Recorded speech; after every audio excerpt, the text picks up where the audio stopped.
Hola, con ustedes Stephanie Franco y Eric Colón. Y esto es Lecciones de Escuela Sabática. Las lecciones de Escuela Sabática es un estudio diario que hacemos de la Palabra de Dios siguiendo la guía de estudio de la Biblia de la Iglesia Adventista del Séptimo Día para el mundo. Escucha, comparte, aprende y aplica las lecciones de la Palabra de Dios para tu vida.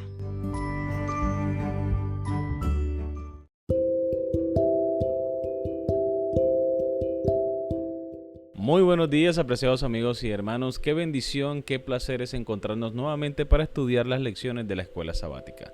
Gracias por estudiar con nosotros diariamente la Palabra de Dios, la lección número 5, Milagros alrededor del lago. Recordemos nuestro texto bíblico para memorizar. Lo encontramos en Marcos capítulo 5, versículo 19. Pero Jesús no le permitió, sino que le dijo: vete a tu casa, a los tuyos, y cuéntales las grandes cosas que el Señor ha hecho contigo y cómo tuvo compasión de ti.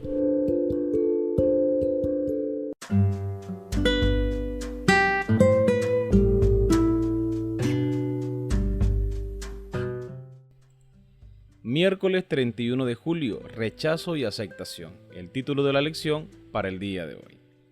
Vamos a leer Marcos capítulo 6, versículo 1 al 6. Y vamos a responder la siguiente pregunta: ¿por qué Jesús fue rechazado por la gente de su propio pueblo? Marcos capítulo 6, versículos 1 al 6. Salió Jesús de allí y vino a su tierra, y le seguían sus discípulos. Y llegado el día de reposo, comenzó a enseñar en la sinagoga, y muchos, oyéndole, se admiraban y decían: ¿de dónde tiene estas cosas? ¿Y qué sabiduría es esta que le es dada, y estos milagros que por sus manos son hechos? ¿No es este el carpintero, hijo de María, hermano de Jacobo, de José, de Judas y de Simón? ¿No están también aquí con nosotros sus hermanas? Y se escandalizaban de él. Mas Jesús les decía: no hay profeta sin honra, sino en su propia tierra, y entre sus parientes y en su casa. Y no pudo hacer allí ningún milagro, salvo que sanó a unos pocos enfermos, poniendo sobre ellos las manos. Y estaba asombrado de la incredulidad de ellos, y recorrió las aldeas de alrededor enseñando. Muy bien, recordemos la pregunta. ¿Por qué Jesús fue rechazado por la gente de su propio pueblo?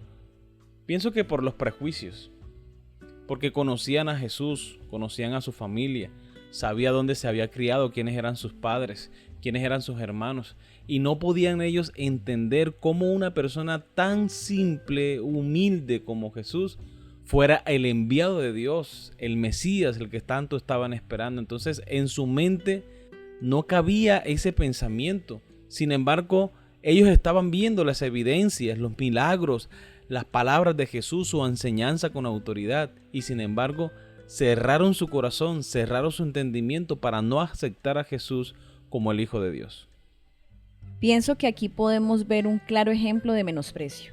Las personas se llevan una idea de otras y creen que jamás la persona podría hacer algo que realmente valga la pena.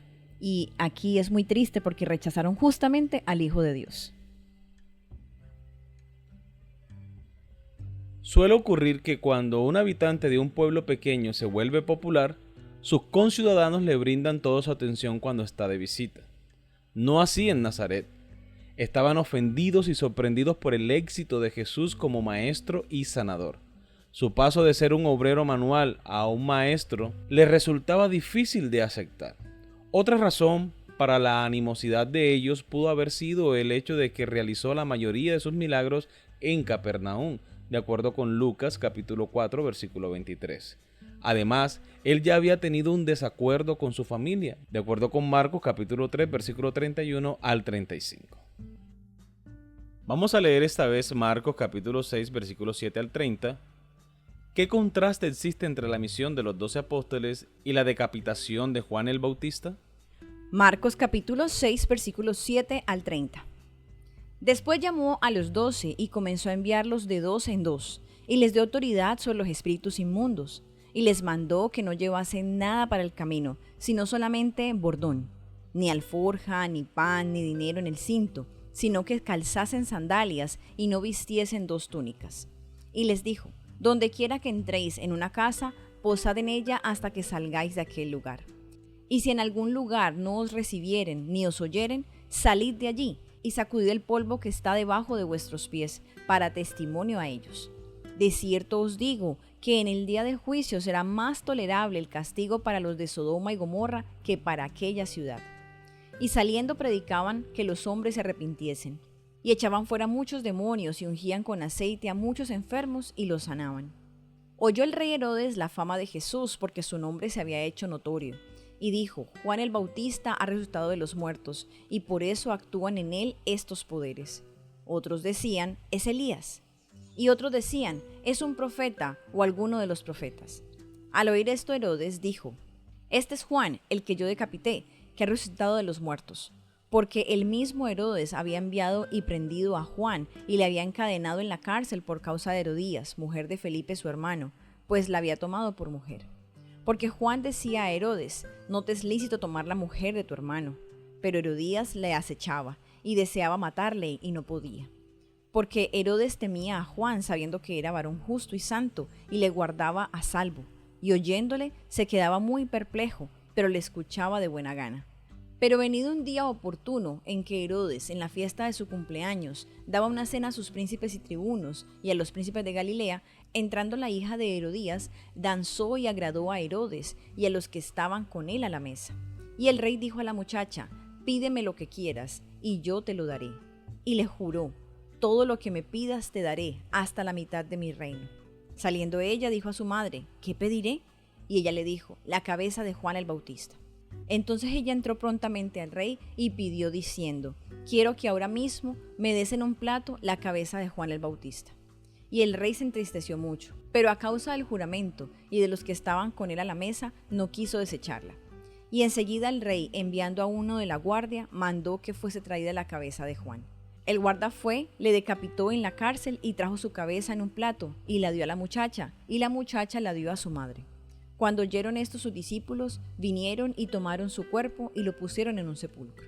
Entonces los apóstoles se juntaron con Jesús y le contaron todo lo que habían hecho y lo que habían enseñado. Muy bien, recordemos la pregunta. ¿Qué contraste existe entre la misión de los 12 apóstoles y la decapitación de Juan el Bautista? Bueno, aquí vemos un ministerio que está terminando, el ministerio de Juan el Bautista, y vemos en los discípulos un ministerio que apenas comienza. Un ministerio que apenas está dando sus primeros pasos. Los discípulos, algunos habían seguido a Juan el Bautista, habían escuchado sus enseñanzas y habían tenido el privilegio de escuchar a Juan decir de Jesús: este es el Cordero de Dios que quita el pecado del mundo. Juan sabía que le quedaba poco tiempo. Él dijo: es menester que Él crezca y que yo mengüe o que yo disminuya.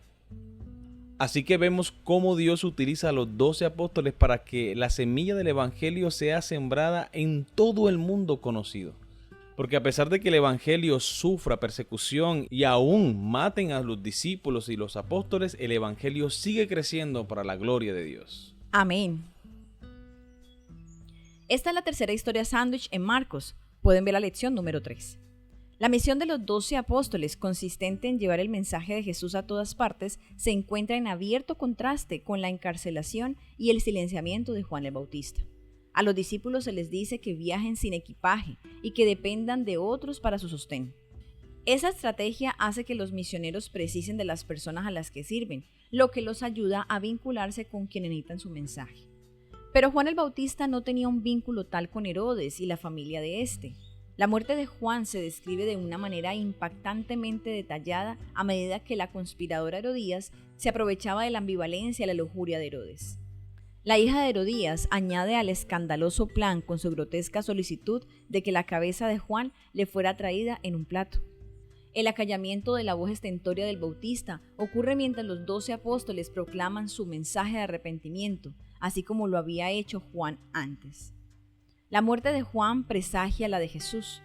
Juan es ejecutado, sepultado y reportado como resucitado entre los muertos, como ocurriría con Jesús. Estas historias paralelas apuntan a una futura crisis para Jesús y sus seguidores. Muy bien, hemos llegado a la pregunta final de la lección. ¿Has sido alguna vez rechazado como lo fue Jesús o tuviste que pasar por alguna crisis difícil de entender? ¿Qué aprendiste de esas experiencias que podrían ayudarte la próxima vez que algo así suceda? En una ocasión que me encontraba haciendo las prácticas ministeriales en Boyacá, Chinavita, estaba intentando predicarle la palabra de Dios a todo tipo de personas cristianas, ¿no? Evangélicas, testigos de Jehová, católicos también. Y era difícil acercarse a ellos con la Biblia en la mano. Era difícil llegar a las casas y sentarse y abrir la Biblia y estudiar. Siempre éramos rechazados porque las costumbres religiosas en esta región del país es bastante marcada. Y le oraba al Señor preguntándole: Señor, ¿qué debo hacer? ¿Cómo hago para llevar tu palabra a estas personas también? Entonces el Señor me da la idea de hacer unas pequeñas tarjetas como de presentación y en esas pequeñas tarjetas escribir los textos bíblicos que iban a orientar el estudio de la palabra de Dios.